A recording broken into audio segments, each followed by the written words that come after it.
What is going on, everyone? AP over here at Run Pure Sports, bringing to you once again. We have the PGA DFS and Bet Show.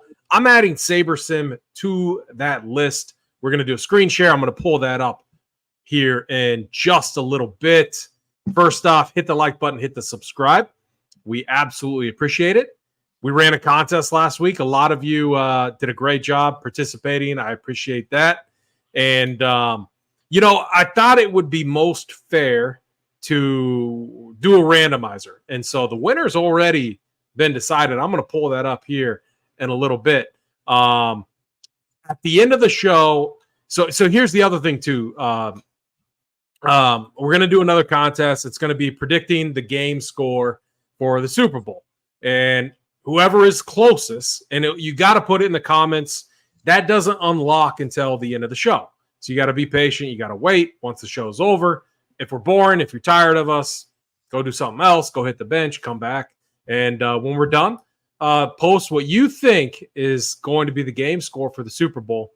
Whoever is closest gets another $200 ticket. We also did a swag giveaway.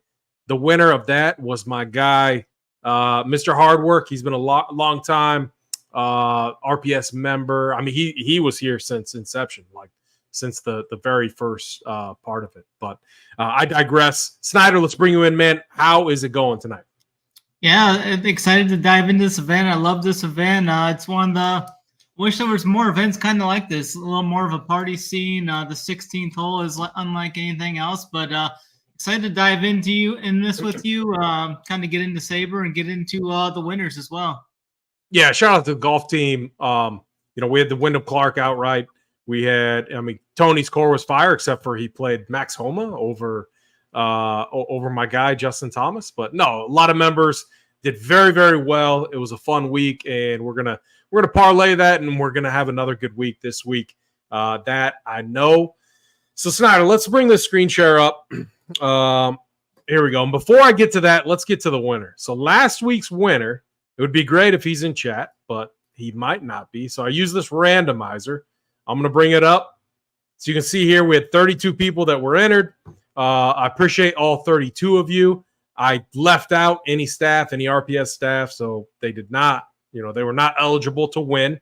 Robert Helm S10 is the winner. So hit me up on Twitter. If you're a member, hit me up in Discord. If you're in the YouTube chat right now, say hello, and I will get you that ticket. So make sure you hit me up, Robert Helms 10, and we will get that done. And again, we're running another one. Super Bowl, closest score wins. It's got to be in the comments, though. In the comments after the video is posted. And next Tuesday night, there's going to be another winner. And Snyder, we're going to do this every week. Maybe I run out of money. I have no idea. Maybe we just have lesser prizes, but we're gonna do some type of contest every single week. And again, this ticket specifically for the $200. It's usually $30K up top, so please use it for that. Robert, we'll get in touch. Shoot me a DM though, Twitter, Discord, anything's fine, but make sure you hit me up. Snyder, let's get into this. We're at the Waste Management Phoenix Open this week. Before I do that, I do want to talk a little bit about strategy. We did this in NBA. On Saturday. Got a lot of really good feedback. One thing that I love, Snyder, is contest flashback with SaberSim. That's what I'm looking at right here. Snyder, do you ever use this tool where you're going back and you're looking at the results after the fact, reviewing what did everyone play? What did everyone do? I mean, are you using this tool at all? Yeah, I think it's a good tool even to go back and see like who you respect the most, like Big T, JBC, see who all those guys are playing. Some of the best guys in the sports, like see who like Petty's playing in NBA and who you're playing, and all those people. Like to see who they're doing, the strategies they're implementing, and trying to learn from that as well and kind of add it into my process. Yeah, I do that too. And I look at things at a big picture because last year for me, I'll be honest, it wasn't the best PGA golf season I had. It actually was probably one of my worst. A lot of that could have been because my guy Justin Thomas was struggling. I mean, he was ass cheeks. He was terrible, absolutely terrible. So maybe there was some type of correlation there. I have no idea. But I spent a lot of time looking at contest flashback. I spent a lot of time compiling data. I'm working on a few article pieces around this. But when you look at specifically 150 maxers in the flagship contest, $20 a pop, 150. I mean, you're talking very few of them are profitable on a week-to-week basis.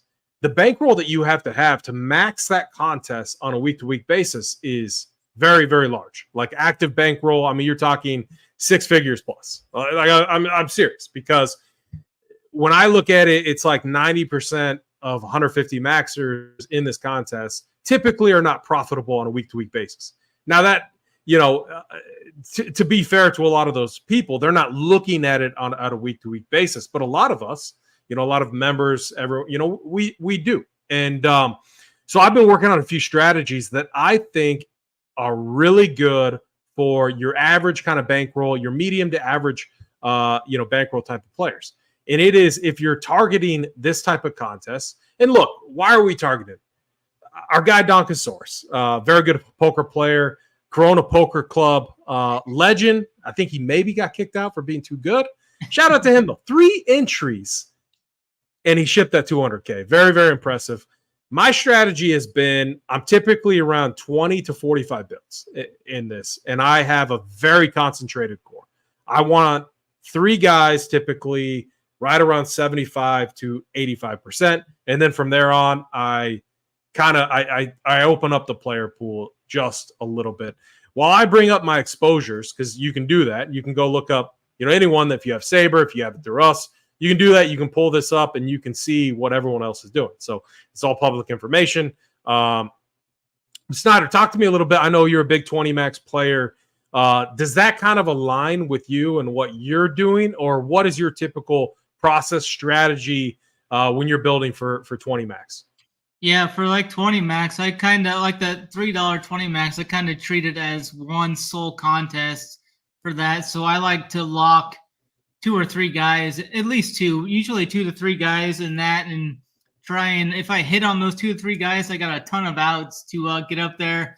I think it was 2 years ago. I finished. I had a really good week one right there. It was when Harris English won one of those events a couple summers ago. I finished like 1st, 3rd, 7th, 9th, or something like that. I had a whole bunch of entries up there. So that's kind of how I treat that one.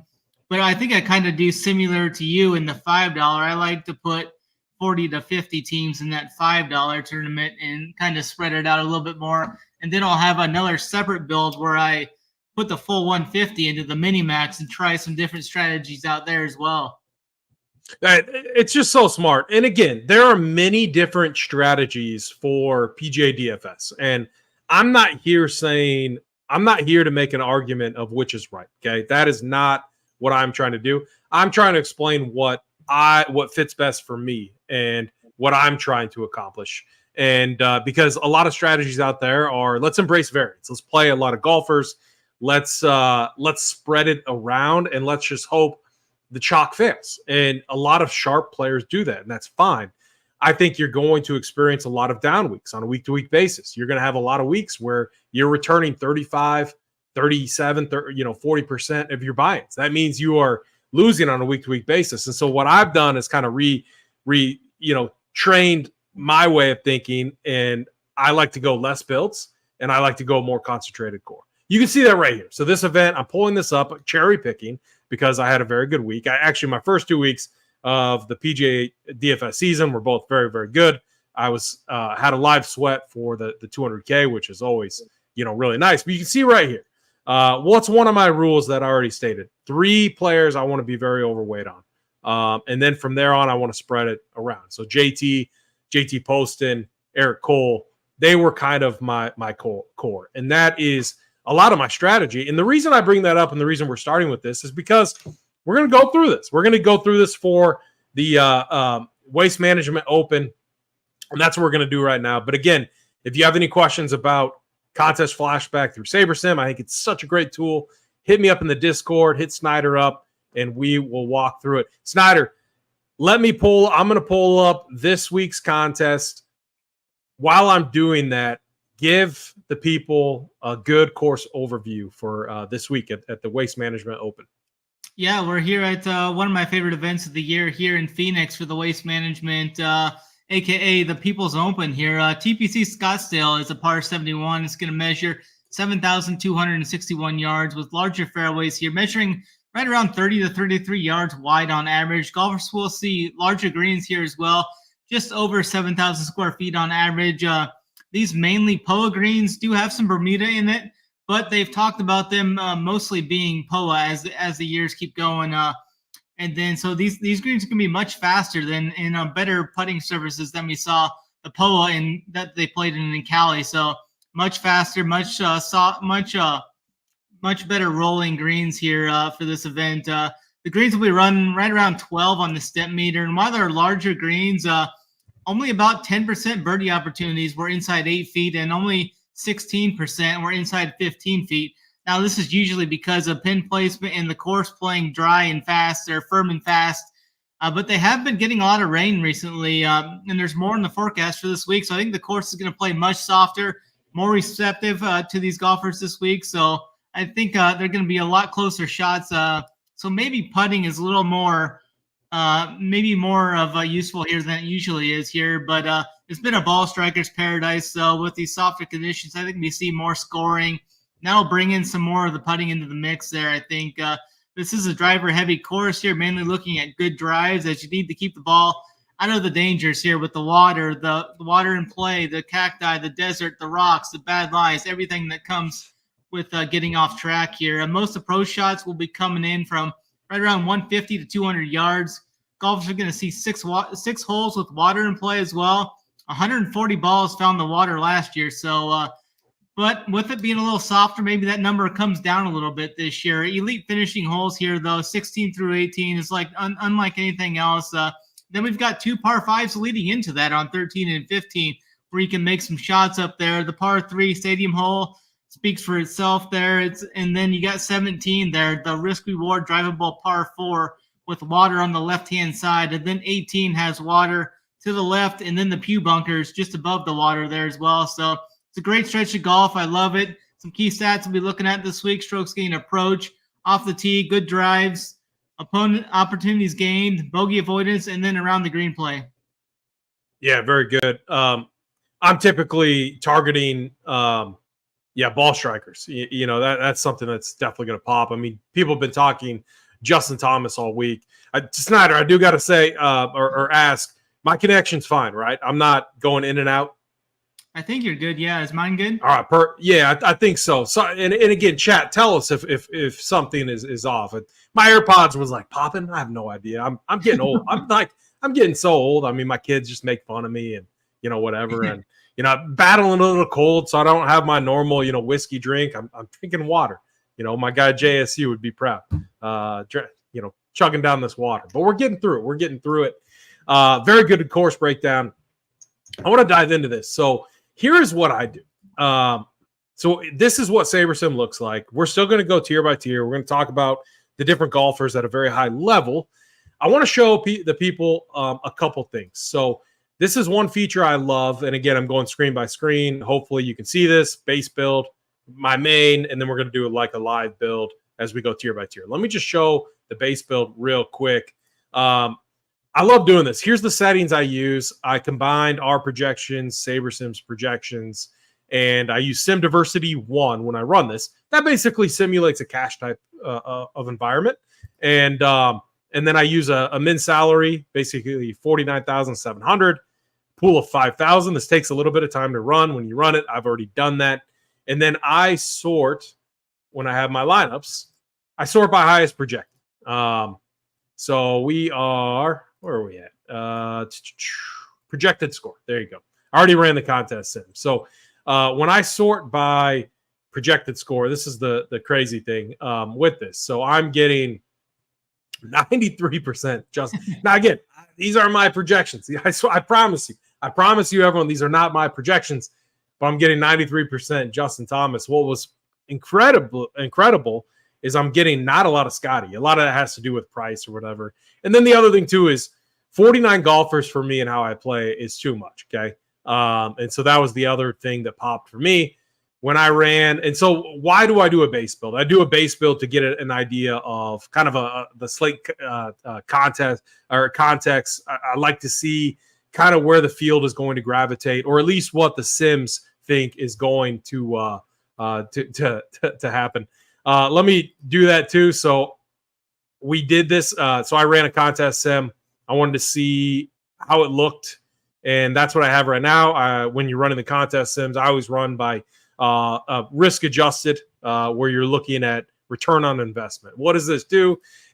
Basically, the broad way of explaining it is it diversifies your portfolio of builds. And that's what you're seeing here. You can already see in our base build, we get more golfers now. And this is a pool. We're running 150 lineups, which is, again, not what I do. And we're getting a lot of Justin Thomas. Let me sort by salary real quick. Here's the other thing. Did we get more Scotty Scheffler? No. Scotty Scheffler actually went down. So that's going to be right off the bat, Snyder, a really interesting talking point. So before we dive into it, we're going to go tier by tier. Anything pop out for you? And this is sorted by contest sim using a cash type settings.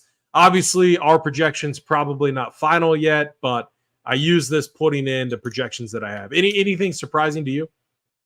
It is kind of surprising that Scotty isn't popping that much, but I figured Scotty and JT would both be up there. We see Benny On up there. Some of those other guys I like are up there as well that I thought would be up there. So that's interesting. Some of the times when I run my stuff on Saber, like I'll try and I think the projections is tough in PGA, so I'll try and 100%. do like every golfer has the same value. Like I'll try and put every golfer at like a 10 value, so everything's based on their salary and their projection. I'll try and put everything to like a 10 value there on that right hand side by the projections there, and then I'll bump the guys I like the most. I'll bump their projection up, and then usually that helps me get more of the guys that I like, and then sprinkles in the other guys that I have in my pool. And I think that is a totally acceptable process. I think what you don't want is you just don't want to have no process at all. You don't want to throw spaghetti against the wall and see what sticks. I mean, it's pretty simple. Even if your process is extremely basic, where you're just slightly adjusting baseline projections up or down. I call it kind of buying, selling in NBA. That's better than nothing. And that, Snyder, is what we're going to do tonight. We always go tier by tier, and that's exactly what we're going to do. We're going to do a live build, and we're going to hit these golfers at a high level. I'm going to lean on you a little bit more while I adjust up and down, in SaberSim. And I want these projections, just like what you said, when you're looking at value, I want from a range by range standpoint, I'm basically buying and selling versus the golfer's range that I'm in. Like if I like JT more than Scheffler, I want that. I don't need a higher projection than for JT, but I want that value number to be a little bit higher. And I think your process is very similar. That is what we're going to do. Let's start with that. Let's make this let's go 10K and up. 2 golfers. So this is going to be really easy. I love both of these guys. Scotty, two-time winner here. And Justin Thomas checks the box in so many different ways coming into this event. The putter, you don't need to be a great putter. His ball striking is incredible right now. And here's another cool feature, kind of his range of distribution or range of outcomes that SaberSim has. So again, very few of the sims have him missing the cut and being terrible here. A lot of the sims really like this high upside outcome. So that's what we want to see. That's a positive, in my opinion, from JT. But talk to me about JT, Scotty Scheffler. Yeah, I think I'm going to try and get overweight on both of these guys. I may even set a rule in Saber, at least one of these two, at least in 1 or 2 of my contests. But I mean, Scotty, last week, I didn't think that course was really going to suit Scotty's game that much. And he still is like an automatic T10 there. I think he went T6 at Pebble. Potentially, he could have. I think he probably would have been right there on Sunday if they would have played that 4th round. There's no saying that Scotty doesn't win that event. So I think he's in great form heading into this, looking for the 3-peat, which hasn't been done in years since Steve Stricker did it at the John Deere, I believe, years ago. So, hey, Snyder, real quick. Yeah. I'm so glad that you – and, again, we got on 5 minutes before. We didn't really talk about this. We always come in, bring the fire. At least I think so. I'm glad that you brought that rule up. I'm going to create that right now. So if you're watching this, hopefully you're not just listening, you're watching. I'm going to create this rule. All of our lineups has to contain at least one of JT and Scotty Scheffler. Keep going. Yeah, I love that for sure. Then you look at what Scotty's done at this event. He's looking for the three-peat here. Like I said, this is the only course he's actually been good putting at. I mean, the last 3 trips here, he's gained over 4 strokes putting each time, nearly 18 strokes total here last year, 13 strokes total the year before. Just an elite play, I think. Possible lock candidate, like in a 20 max or something for me, but love Scotty here this week. And then I was on JT. JT was one of the guys I locked in my 20 max last week. I think he's dialed in. I mean, he's getting steamed up in the betting markets too. Great course history as well. I think a win is coming very soon here for JT. So good times are on the rise here for JT and you guys over there. I think, I definitely want to have one of those guys in that build. You got Scotty at plus 450 in a freaking full field event. That's just kind of wild. And JT's anywhere upwards of 10-1 now since Xander and Hovland are out here. He's improved the last 3 years too. He's went T13, T8, and then 4th last year. The ball striking's great. I think he's a great play here. I think they're both awesome plays this week. So a couple things. One, I have this feeling that JT gets more ownership than Scotty. Just a little feeling there. Price, a lot of people talking up JT, and so I think, what do? We know that we made this rule. I titled it GOATs. Actually, I'm surprised. Usually, I have a group rule in here called Soldiers, and I do the same thing with your Soldiers, Schneider, where my rule is at least 2. Typically, one or like if most of the time I absolutely love them, so it's like 2 Soldiers in all my builds. Is typically a rule out of the 3 that you post. But you can do 1. You can do – that's a nice way to take in content and then apply it using some of these Saber rules. So we have that rule built in.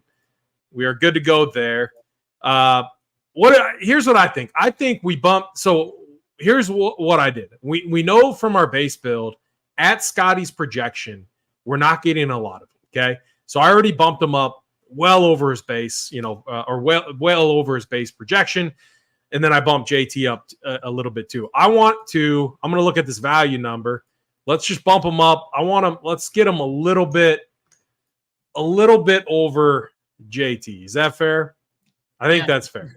So like, I'm a JT guy, but if he starts to take over Scotty potentially, I definitely want more Scotty. So we have that rule built in. I love both these guys. This is actually a rule that I'm going to take for my final build when if I look over here, my AP main.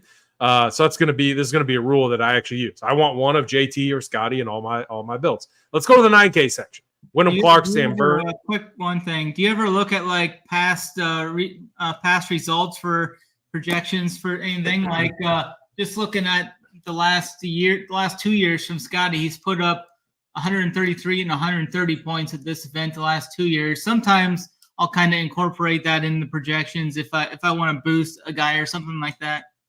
Yeah, you can do that. You can look at how did these players score at a typical event. I'll do that at like a Birdie Fest, just because I want to see what the scores look like. And but I'll use it more of hey, I think this player has a lot of win equity. Let's bump them up. But I'm never getting like that aggressive with the projection. Yes. So, but yeah, let's get to this 9K range though, Snyder. Max Homa all the way down to Wyndham Clark. We'll hit this at a high level. We'll go 8K. Or wait, hold on. I think my biggest stand of the week is going to be really not playing many of these 9K guys, because if I want to play one of Scotty and JT in every team, I don't really like my teams as well going with like a Scotty and then a 9K. I'd much rather go down into this 8K range, kind of pair up with one of those guys. But I think Homa's a fine option there. Burns, I was surprised to see Burns' price tag. I didn't think I'd see him quite that way up there, but he's got decent history here. He was 6th last year. He's got 3 missed cuts here though too, so it's been kind of boom or bust for him. But he's been playing much better over the last year or two. So he's a great target there. He's got strong win equity up at the top there. He's plus 115 against Homa and plus 100 versus Spieth. He can get hot and score quick with that putter though. Mr. Ham though, I think I'll go back to some Windham here. Mr. Ham got it done last week. A lot of times people don't like to play the previous week's winner either. But he really didn't have any pressure on Sunday. He didn't have to go through that final day with all the pressure on him to win. Kind of comes from out of nowhere and shoots a 60, post 60, and then gets to the winner's circle with no play being happened after that. He was T10 here last year, gaining over 4 strokes approach. He's favored minus 125 over Cam Young, and he's anywhere from 25 to 28 to 1 to win this event. So I think Mr. Ham would be my preferred option here in this 9K range. Yeah, I like that. I'm with you on Wyndham Clark. I also Jordan Spieth. So I like what I saw from a ball striking standpoint from Spieth. If he brings that ball striking form to this course, I think it's going to suit him really well. He just needs the putter. He needs the putter to come. I'm going to bump up Sam Burns just a little bit. Now, again, what am I doing with some of these other guys? I'll leave them alone. Cam Young, I feel like is overpriced. Theegala, like he's fine. Again, we're doing this at a very high level, and we're just showing you a very basic process of something that you can do. Very simple way to use SaberSim or whatever. And we're just making some macro level adjustments. And when we get to the step 3, or previously called step 3, once we made our builds and we have our pool, I'll show you how we dial it in even further. But I'm with you. We bumped up Wyndham Clark. I like Jordan Spieth. Let's get a little bit more aggressive there. We know we want a tight pool because what's our rule? I guess I'm doing it based off me, and I'm running 35 builds this week. My first rule is 3 golfers over 70%. So that's the goal for me. And again, I play pretty aggressive, less builds, but very aggressive. All right, let's go to this next range. So I don't think looking at the 9K range just to finalize it, with this projection, just eyeball test, I don't think some of these guys are really going to factor in, but I do think Wyndham Clark is. I do think Jordan Spieth will, and maybe a little bit of Burns. Let's go to the 8K range. JT Poston down to your boy, Big Bo Hostler. What are you doing with this range?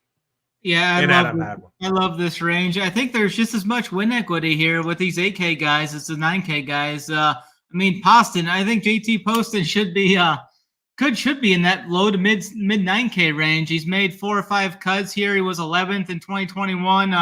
He's only finished outside the top 25 once in his last 10 events. So he's been playing just exceptional golf. 6 finishes of 11th or better in the last 10 events as well. Good ball striker with the flat. He's been pretty good with the flat stick as well. If this turns into more of a birdie fest, softer conditions, I think Poston can make a ton of birdies here.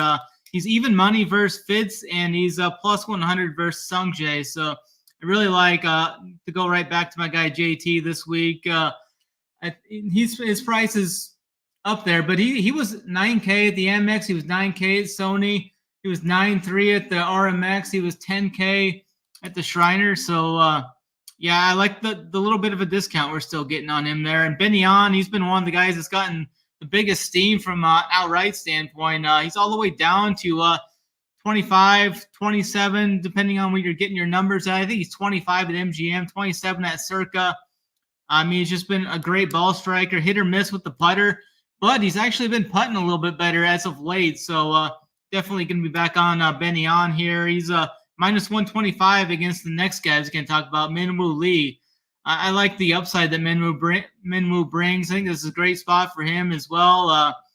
I think he'll be one of those guys on the final page of the leaderboard entering Sunday. Great off the tee. He can get up and down if he misses these greens. His off the tee miss has generally been right, so that's good because a lot of the water is on the left side of these on these holes, 15, 17, 18. So I think Minwoo's miss here off the tee is generous here, as he's going to most likely be missing the water off the tee here.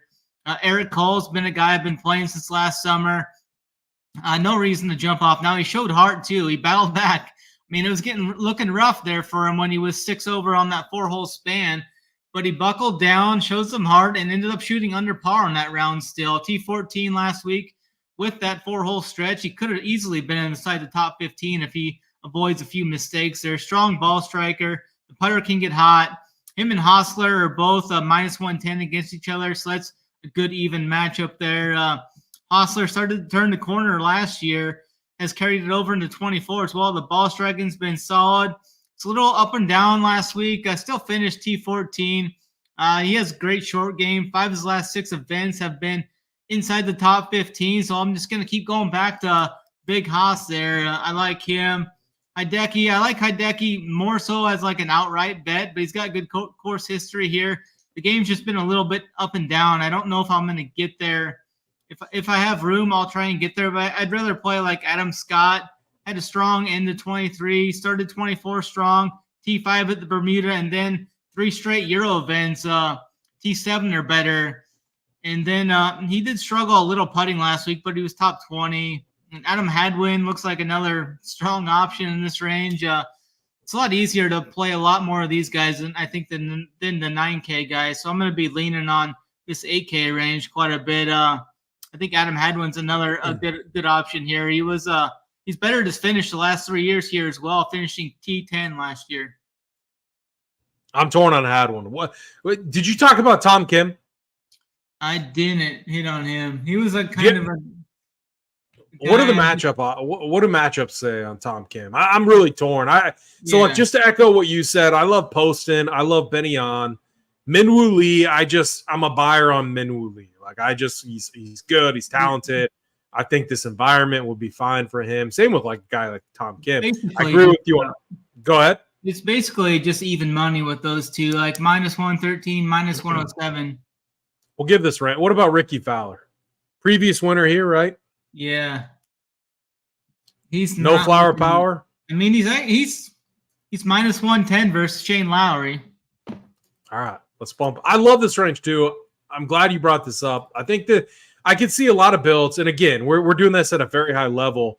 But just already in my head, one of JT or Scheffler. Maybe we get 2 pieces from this range. Already could be an interesting, build path there. But we made some high level adjustments. I love Cole. Let's give Cole a little bit more love. We got Benny on, JT Poston, both really good, and then Bo Hostler. I'm with you on him. Let's just bump him up a little bit as well. So again, we're just bumping over baseline. We're looking at value in relation to everyone else in this range. I like that. We're over on this range. Yeah. We're under. Let's get some more red in this range. Screw those guys. Even like Sam Burns. I mean, come on, Burnsy. I'm Jordan Speed though. Outdid him. If who? Would it surprise you if any of these 8K guys outfinished the 9K guys? No, not at all. Not at all. I mean, in today's golf, like all of these guys are incredibly talented, and a lot of these guys in this range have win equity. I mean, a couple of them former winners already. Would I be surprised if Benny On won here? No. Would I be surprised if Poston or Minwoo Lee, Eric Cole? No, not at all. So I'm with you. Let's go down to the 7K range. Let's break this range up a little bit. So let's go 7.5 to 7.9 first. High level. We'll hit this. And then we'll go down to the bottom level. Yeah, there's a couple guys I like more than the rest in this range. Up top, Siwoo Kim, he opened up at minus 120 versus Norn, and it's all the way up to minus 130 now. So he's catching a little early steam there in the matchup markets there. His game's trending upward too. 25th at the Amex, 14th last week at Pebble. Kim's approach numbers have gotten better the last 3 events as well. And the putting is actually getting a little better for Siwoo as well. So I think Siwoo is a great option here. It wouldn't surprise me if he was inside the top 10 coming down the stretch there on Sunday. He's finished. I'm giving him a friendly bump. I like that. I like what I'm hearing about Siwoo. He's better to finish here the last 4 years as well. He missed a cut here 4 years ago, T50, T26, and then T23 last year. So I think he's got a great chance to finish inside the top 20 this year. So I like Siwoo up top. And then Akshay is another guy. I love the firepower that Akshay has. 3 top 15s in his last 4 events. the thing that's kind of been holding him back a little bit has been his around the green play, losing in 3 straight events. With these larger greens this week, I think he's going to have a better chance of hitting these greens more regularly. And he's been a lot better lagging some longer putts versus chipping, though. So I like Akshay quite a bit this week. He's been real solid mid-iron player as well. Lots of birdies. He's averaging just over 20 birdies made over his last 7 events as well. So we know Akshay has that upside. And then looking at the last 100 rounds, he gains most of his strokes off the tee and approach. So that's what we're looking for here. So the putter's been known to heat up at times as well. So he's actually gained in the last 4 events putting. So I think Akshay is another great option at the top of this range. Then Brian Harman's just a guy you can play. I think he's a safe option. I think he'll probably finish in the 30 to 40th range. Yeah, we don't want that then. We don't want safe here. No, we don't want safe. We're not playing for 40th place here. Keep going. Then Daniel Berger is the guy I'm just really not sure what to do with yet. I mean, he looked all right at the MX and then missed the cut at the Farmers. He's missed the cut 3 of the last 4 times he's played here. He did have a top 10 in 2020. I think I'm just going to need to see it with Berger one more time. See him show some more consistency before I click that name. Lowry is getting a little talked up. I think he's fine if you want to go there. I like Andrew Putnam quite a bit. He has 1 top 10 here. Does have some missed cuts as well, but he's been playing a lot better down the stretch of 23 and into 24. So he was a top 10 at Sony. So I think he's an interesting option. Then Denny McCarthy was actually getting a little bit of love in the betting markets there. So I think you could add him. He doesn't have the best course history here, but he's been playing well recently. So if you want to go there, and then Thomas Dietrich is another guy. I think you just have to have him in the player pool with how well he's been playing. Playing some great golf. I mean, the approach play has been up and down a little bit, but the flat stick has been great for Dietrich. Yeah, I agree with you there.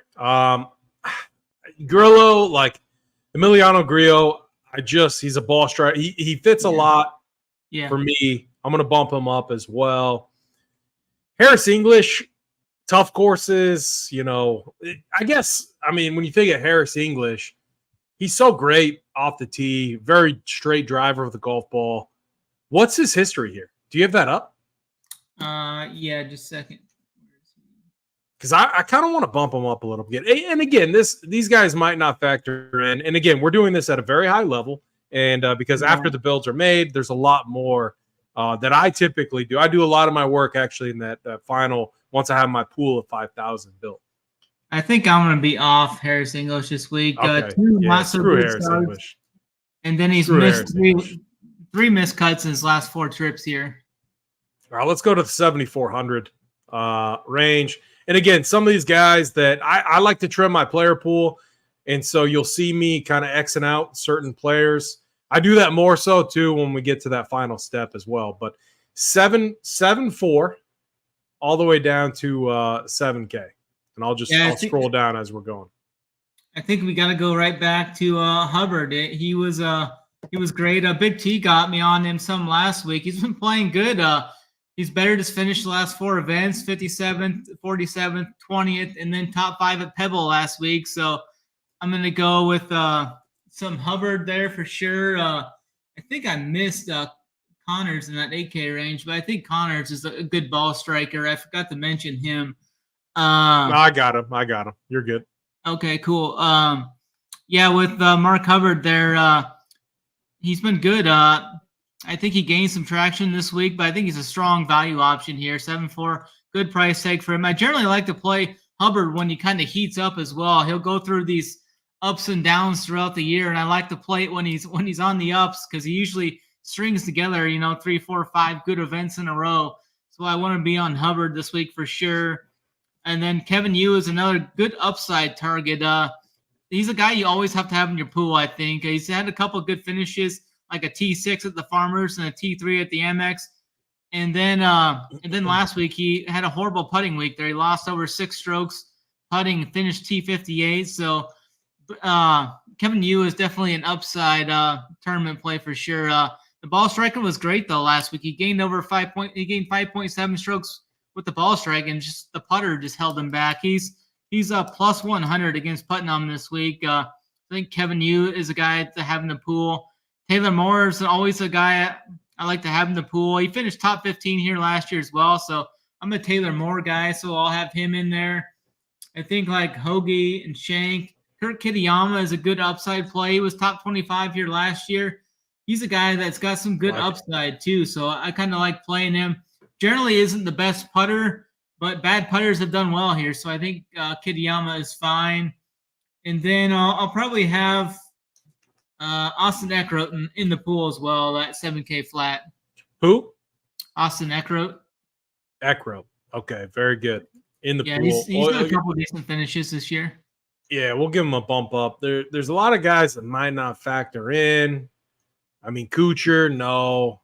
I don't have any interest in him. No. I mean, just looking at this in the low, like if a few of these guys, like when I talk about my strategy, getting overweight on like a core and then letting the Sims kind of do their thing, I'm okay if some of these random guys kind of trickle into builds, but we're trying to pop up some of the guys that we want to really emphasize and get overweight on this week. And so I'm with you. I like the Taylor Moore call.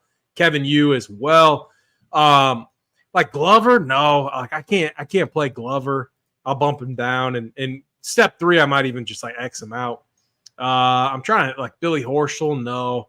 Absolutely not. I might just leave. I'm gonna give Chesson Hadley a little love. He's one of my guys. Svensson bump down. But really, we're keeping it high level. We're keeping it really simple. So just to kind of sum up what Snyder said, love Hubbard. I'm with you, man. I'm gonna give him a little extra love. Absolutely. Like I like Tom Hoagie a little bit. A good ball striker. Yeah. I think he's fine. Taylor Moore, I'm with you there. Kevin Yu, with you there, big time. Adam Shank has a young kid. I mean, I don't know if like his wife, like it's a party environment. Who knows? We'll leave him where he's at. Ryan Fox, tough course. I typically like him there. I love the Kitayama call as well. I think I'm just going to leave a lot of these. I saw Eric Van Rooyen kind of, really popping. I'm going to dial him back just a little bit. I know like RPS projections, we are very high on him. I got to go back and look at that. The ball striking might be getting a little bit better, but that's something that I'm going to dial back just a little bit. And then I agree with you on Eckroat and some of these other plays. Ben Griffin, did you have an opinion on him? I didn't really have much to say on him this week. I played him at the Sony and the Amex, and then I played him at the Farmers, and he missed a cut, and he was decent at best. I mean, last week he was T58, but hasn't played here yet. He may be one of those guys that he might make like my 150 pool, but I don't think he'll make the top 40 that I put in the $5. Now, here's something that you got to be careful with. Since we created a rule that says I want every single lineup that we build to have either Justin Thomas or Scotty Scheffler, there is a chance that, and we overprojected them as well, there's a chance that we could get a lot of dust balls in our lineups, a lot of 6K guys. So you could create like a group rule, and with a lot of these 6K guys, let's say max of 1 or max of 2, or you could handle it by Xing these guys out or handling it with projections as well. So be very careful in doing this with these 6K guys. Let's go through this range. We're going to make some cuts for sure. Give me through 6'9" to 6'7". Is there anyone that you like? I'm going to make some cuts there, but tell me who you kind of like and who you're completely off. Yeah, there's 2 guys I really like up here this week. Potential soldiers maybe this week, but my guy Jake Knapp, he was my Korn Ferry Tour flag plant this year. Crushed down the stretch of that tour, of the Korn Ferry Tour, got his tour card. He had a 24-stroke difference between the MX, where he struggled terribly, to the Farmers, where he had everything working, gaining over 6 strokes ball striking, over 3 strokes with the short game as well. I love the upside that he brings. He can nuke it off the tee, averages over 320 off the tee, scrambles well, was top 5 in putting average and birdies or better percentage on the Korn Ferry Tour last year. Crushes the par 5s. He averaged he had a 4.46 average on par 5s, which was number 1 on the Korn Ferry Tour last year. So I mean, do I just keep going? Are we bumping him up even more? I think he's still a little risky, but I love the raw talent that he has and the upside he brings under 7K. So I'm going to be high on Jake Knapp. I think he'll be a guy I'd probably lock in the 20 max situation. And then I like our guy TPC Lee. KH Lee is here this week. 6'9". Looks like a good pivot off of Sam Ryder. I think Sam Ryder is going to be the more popular guy down in this range. And I think KH Lee makes for a good pivot off him. I generally like to play him on these TPC tracks. He played well at the Sony and the MX2, top 30 in both before he missed the cut at the Farmers, which is fine. We'll give him a pass on that. He's made his last 3 cuts here, highlighted by a second-place finish in 2021. I think we'll get Lee at around 2 to 5%. So I have quite a bit of conviction on KH Lee. I still think Sam Ryder is a good play this week. Another solid pump play down there in the 6Ks.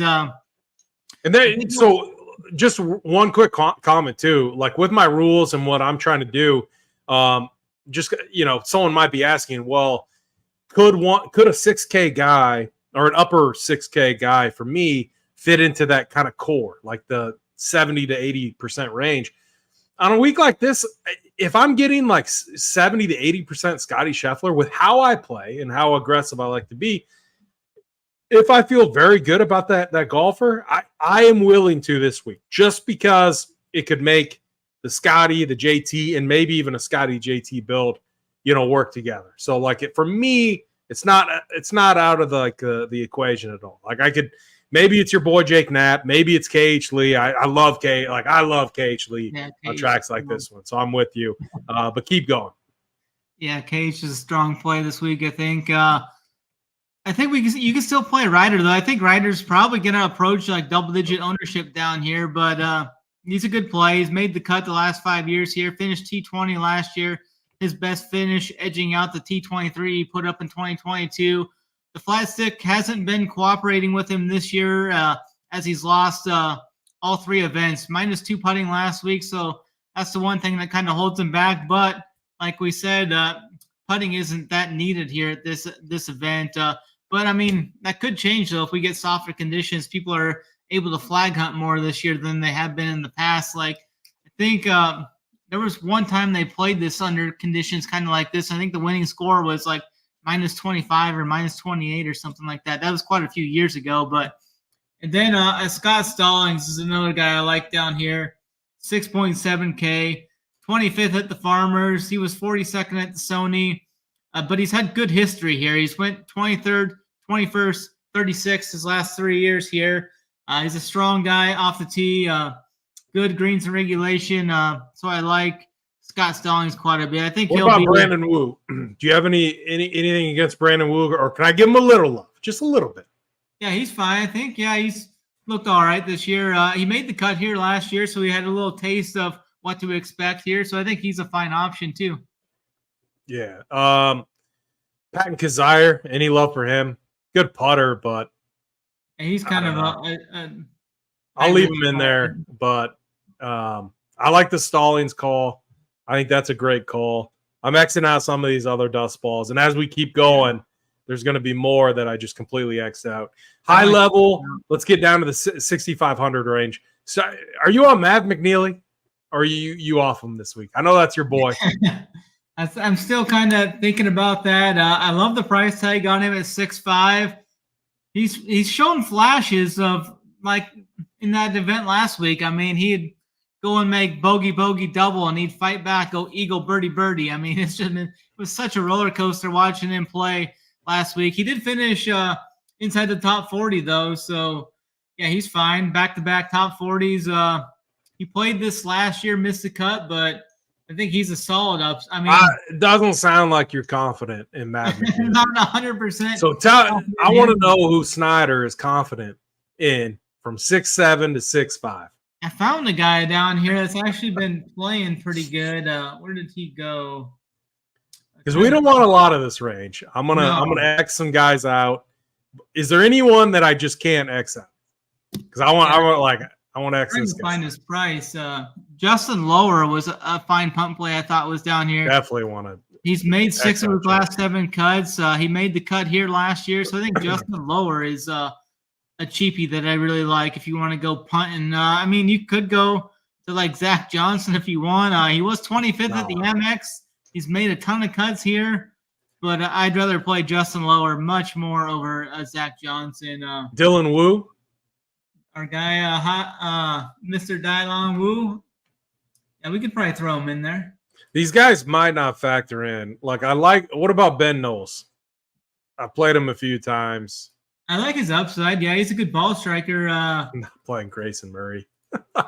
No yeah, way. He just really, no way I'm playing Grayson Murray. No way. No. Knowles T-Dunks we can give a little love to. He's a good ball striker. Yeah. We're not playing Charlie Hoffman. The best is to do this when you had like a bunch of drinks and you have all your notes done. Yeah. You go through here and be like, I'm not playing this dude. He sucks. Bud Colley's back this week. I don't think I'm going to get there, though. All right. So as we're going down here, is there anyone else that you think is sneaky that you like? You said Carson Young? I mean, you could. I don't know if I'll get there. Carl Young has some upside if you want. Yeah, I like that. Johnny Vegas, just because, I mean, I don't know. He's a good drive. Like, it's not here. I just don't know. Yeah, that's a good point. I'm just not sure if he's fully healthy yet. Yeah. Well, all right. So it was Matt Neesmith. Okay. And we don't want, we're not playing this guy. Lanto Griffin. He's fine. No, Joel, I'm not playing him. Stu Sink. You said Justin Lower you like a little bit? Yeah, I think he's going to make the cut here for 6-3. That really opens up a lot. Are we really thinking about ZJ? I mean, that's like a guy maybe I'll set to like 3% in like Harry Hall. He wears the Bryson hat, and he wears like medium size shirts. Like you can fully see his man boobs like walking down the fairway. That's Harry Hall. We're not playing him. What about Party Martin Laird? Little love? That's fine. Our guy Peter Malinetti is a guy you could look at there. He was fine last week.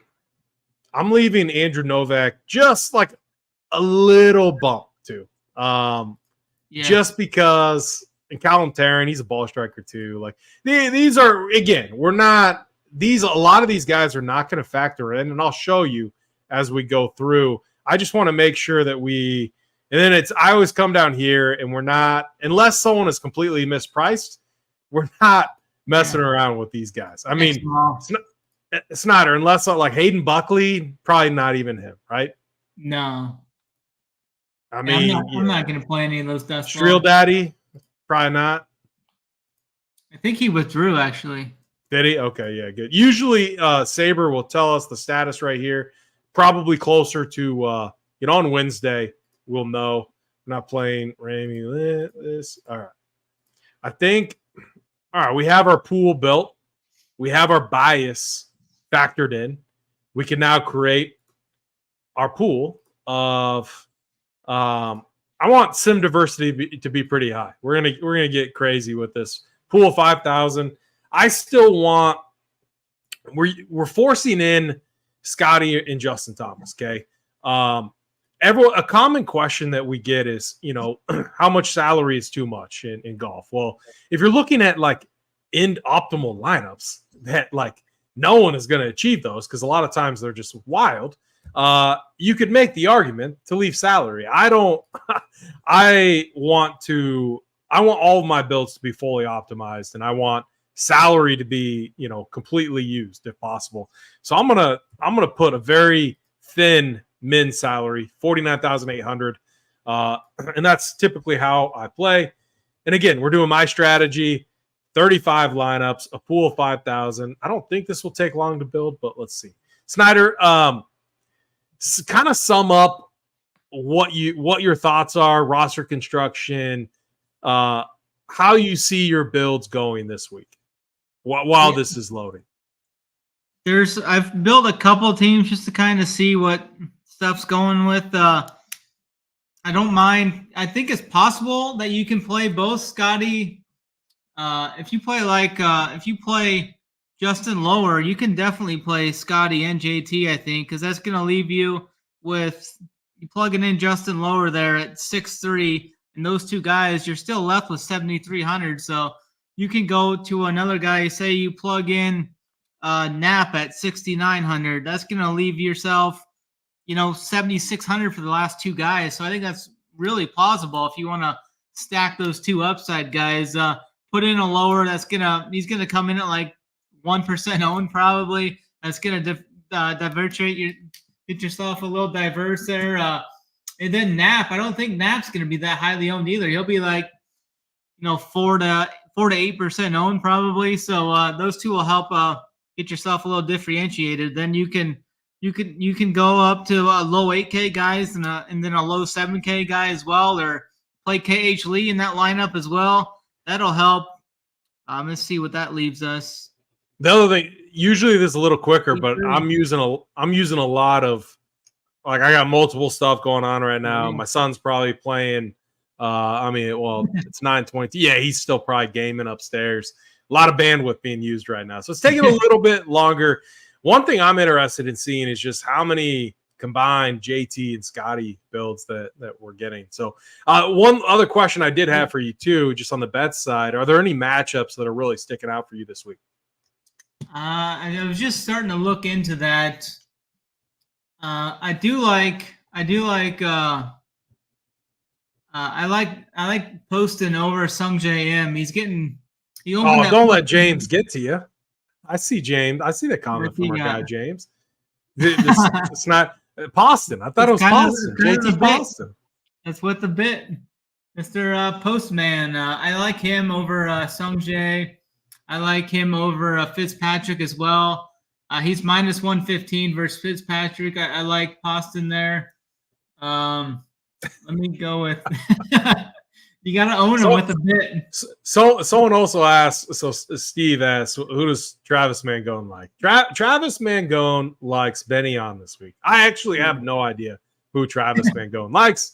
Benny on is a great play though. I think he's gonna like. I like starting some builds like with Poston there. You can go Poston, Ben on, Minwoo Lee. You can play 4 or 5 of those 8K guys. If one of those guys ships, I think that's a really good way to kind of get different in some of these, especially like in lower stakes, like single entry or something. Just run out 4 or 5 8K guys, and you can get Cole in there. You can get Connors, and you still got 7K. You can fit 5 8K guys in there and still have low 7K left there. So I think that's an interesting build, because wouldn't surprise me if Ben on won this, and then you get Connors, Cole, Poston all inside the top 10. You're sitting pretty well. All right, here we are. We got our builds made. Pool 5,000. We're bringing it down to 35. That's what we're doing. And Big Boo Hostler. So again, this is where once I have my pool built and I feel good about the golfers in there and my projections on them and everything, when I've gone through my buy sell process, very much like this, I like to take in all of the content from our entire team. I like to pull up the tournament sheet. I like to pull up the playbook, the cash. I use it all. And then I get to this point. And now I have my other rules. I need 3 golfers over 70% in my 35 builds. That's my goal. Now, do I break it some weeks? Yes, I do. But still, I like to have that tight core. And I like to then spread it out from there. Now, a couple things. I'm sorting it's sorted by default, by a default Saber score right now. I will typically sort by, I do it a few ways. You can use the contest sims, perfectly fine, or you can sort by highest projected and then start to dial it in from there. And what I mean by that is, Bo Hostler, I love your boy, but I don't want 91% of it. Okay. No. So what I might start to do is go over here to max exposure, and I might just say, okay, well, I don't want him to be like a core staple type of play. Let's set a max of 45% on him. And then it bumps him down and it brings the other best lineups, the highest projected lineups, up. That's one way to do this right here. The other way is doing that, but then also using min uniques, sorting by highest projected, and then you can start to introduce min uniques, two uniques or three uniques. It's just going to spread things out just a little bit more. Where did my exposures go? Went right over there. So those are two ways to go about doing that. The other is just showing everyone this contest sims. So you can go here. I don't have any contests loaded yet. I need to do that. We can go to the flagship. Yes, this one right here. We'll add the contest sim. We'll go back over to live build. We will go to our lineups. We'll click this button right here. We're running the contest sim. So, and then we can sort exactly like we did before by risk adjusted ROI, return on investment, basically bringing in the highest projected ROI builds relative to the field. And then from there on too, it's a perfectly fine way to do it. And then I can then fine tune this a little bit more. So once this gets completed, that is what we're going to do. We're going to use the contest sim for this one. Usually takes about 30, 45 seconds, I believe. Snyder, are you using are you sorting by highest or by projected score or contest sim typically? For golf, I've been just doing the projected score there. I haven't really messed with the contest sims too much yet with a golf, but I'm going to start incorporating that with the mini max, where I'm trying out some different strategies in that, kind of seeing what does what in that. Interested to see how the sims they'll work though. It's interesting to see. I think maybe after we get a little more data as the season kind of gets a month or two in, I think the contest sims are only going to improve as we get more data for this year. So you can see here, I'm sorted by my 35 builds, sorted by risk adjusted. I'm getting 75% Scotty. I like that. I could see him being, a core play type of guy. I have some work to do though if I want to hit my goals, and I can use the same. I could set a min exposure for a guy that I want to be very high on, or I could semi break my rules and maybe just live in that 65% range. But basically, this is kind of baseline where I'm at. I do like this. We're overweight on Scotty relative to JT. I don't think that we're getting any Scotty and JT builds. There's the other JT, which is also kind of interesting. I would like to see. Here's one way we can do that. Let's go min. Let's go 50. Let's go. Actually, I'm curious to see if this will work. 65 on. So we're setting a min exposure at 65%. We're doing that with Justin Thomas too. So there's a lot of cool things that you can do. So now this is bringing in. Now again, do I want 97% Scotty at this event? Honestly, Snyder, you could make the case to just lock him in. Plus 450. But what I wanted to see is and this is what, again, a lot of this is just trial error, play around. Even if you're running 1-3 builds, use this process. At least I like to use this process. I like to see what different, build structures look like. Now, if you play JT and Scotty together, you got to feel very confident on some of these 6K punts. And my one fear with this too is we loved that 8K range. Okay.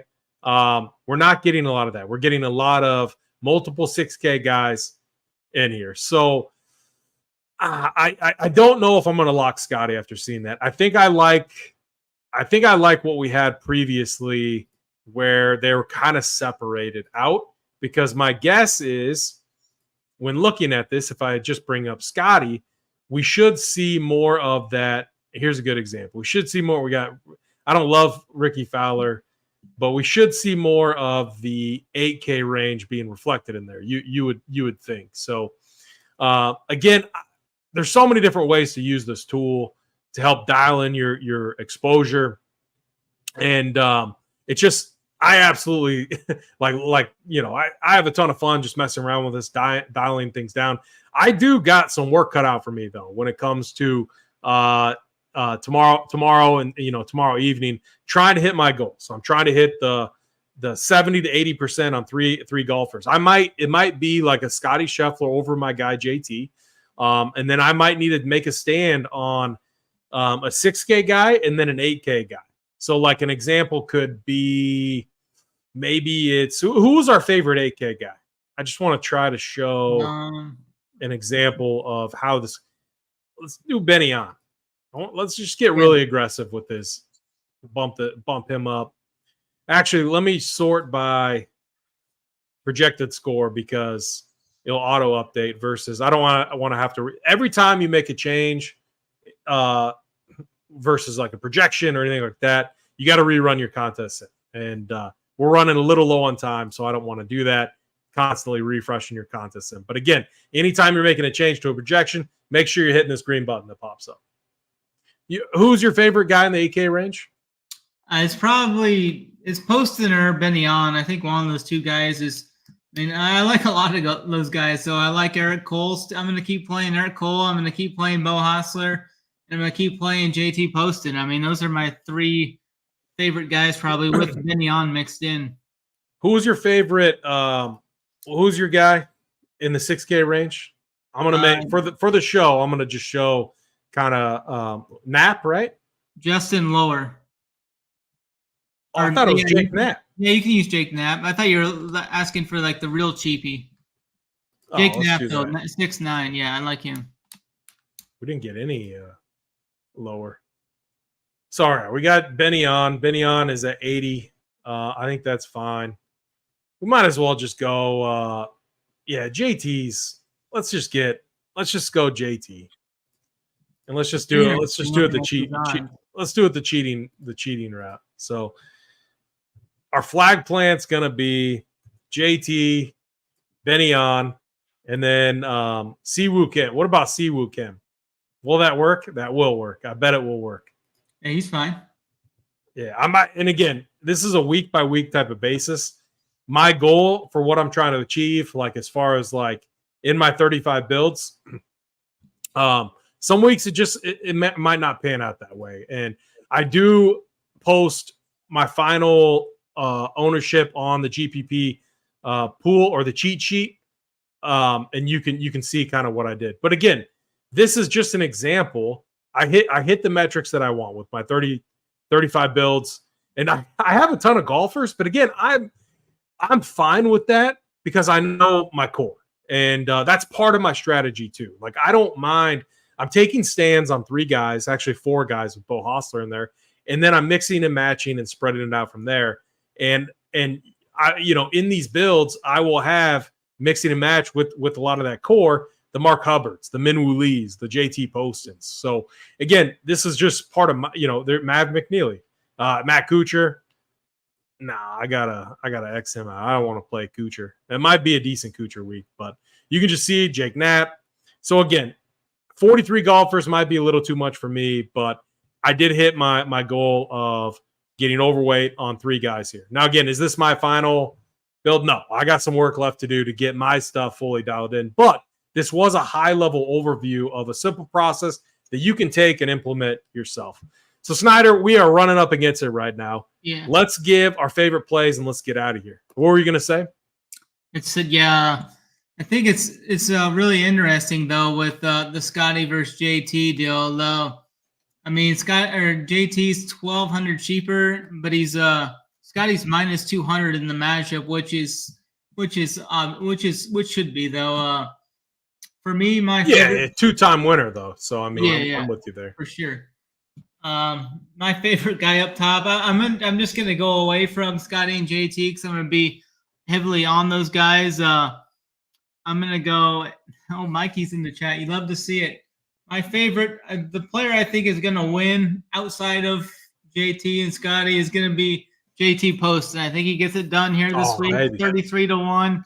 He's been playing some great golf. He's got 3 finishes inside the top 11 already, and he's got some pretty good history here at this event as well. So I like the postman to get it done this week. I love it. My favorite play and bet is going to be Benny On. I think this is Benny On's time. He's been playing so good. He's a ball striker. We don't need to be a good putter here. This is Benny On's time. Outright, I think he's a great outright pick. I think he's a good DFS play. So Benny On's going to be my favorite play of this week. Again, congrats, Robert.Helms10. Hit me up. Twitter, Discord, hit me up. $200 ticket to this week's $200 single entry. I get 30K up top. It's 30K or 50K, something like that. We are running this again. We are running this again this week. After this video is done and finished, in the comment section, so in the comment section below, not the chat, I need your final score prediction for the Super Bowl. So Chiefs 49ers, who do you think is going to win? The score, the final score for each team. Whoever is closest will get another $200 ticket next week. And we're going to continue doing these giveaways too. It's not going to stay the same. It's not going to stay the same, but it is. We are going to have fun with it. So Snyder, any final thoughts? Then we're going to get out of here. No, I'll have the playbook up here momentarily tonight. He'll still up. Yeah, I'll have the playbook up here momentarily. I'll have the soldiers out tomorrow, probably around 10 Eastern. I'll probably have that out on Twitter like I usually do.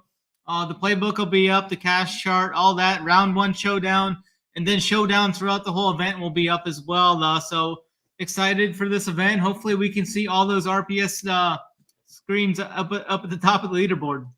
Yeah, very good. And again, if you have any questions with SaberSim or anything like that, process strategy, or if you just want to talk about it too, shoot me a DM. I'm always down to talk strategy and stuff. The 35 build one in the flagship has just been something I've been toying with lately. I've had a lot of success with it. I'm sticking to it.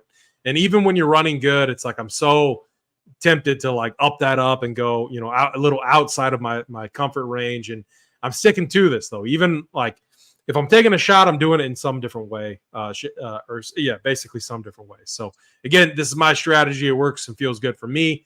I would love to hear about any strategies that you guys have out there. So hit me up, shoot me a DM. Do not forget score predictions below. I'm going to send a tweet out as well, just reminding everyone. And I'm a donkey. I haven't hosted as much lately. Here we go. I got the outro. We are good to go, Snyder. Everyone, hit the like button, hit the subscribe as you leave, and let's have a great week. And always run pure.